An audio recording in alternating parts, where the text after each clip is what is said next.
banci je bilo izuzetno zadovoljstvo i čast i svi smo zadovoljni time što smo uspeli da učestvujemo u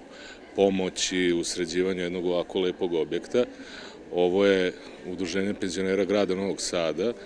koji ima preko 17.000 članova i koji sada, zahvaljujući našoj akciji, našoj pomoći na uređenju, sređivanju prostorija, krečenju i ostalim radovima, imaju mnogo bolje uslove za svakodnevno svoje druženje i boravak u ovim prostorijama.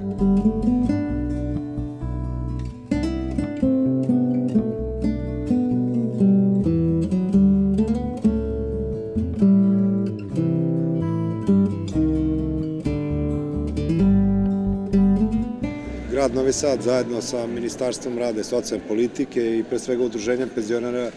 grada Novog Sada je učestvovao u rešavanju, odnosno otvaranju ovog dnevnog centra za najstarije Novosađane. Zadovoljni smo što vidimo uspešno realizovan projekat, odnosno vidimo zadovoljne penzionere grada Novog Sada da imaju ovakav jedan moderan i funkcionalan dnevni centar sa svim onim potrebama koje su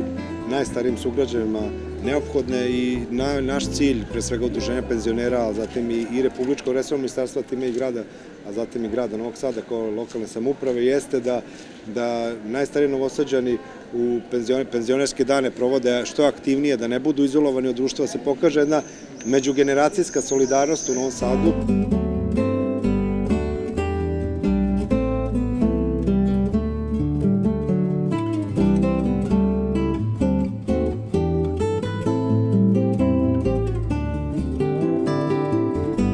Želim Udruženju penzionera da čestitam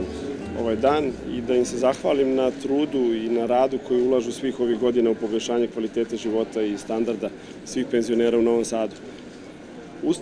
Usluge kao što je dnevni boravak, usluge kao što je frizerski salon, usluge kao što je krojački salon, usluge kao što je pranje veša,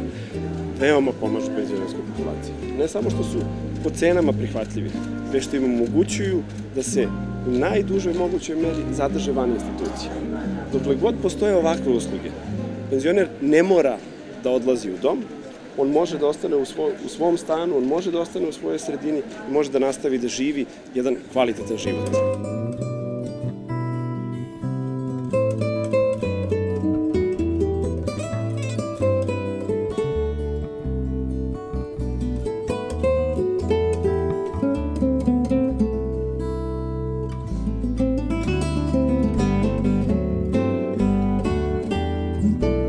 Naše ekspoziture u Novom Sadu imaju više hiljada penzionera koji su 20 i više godina.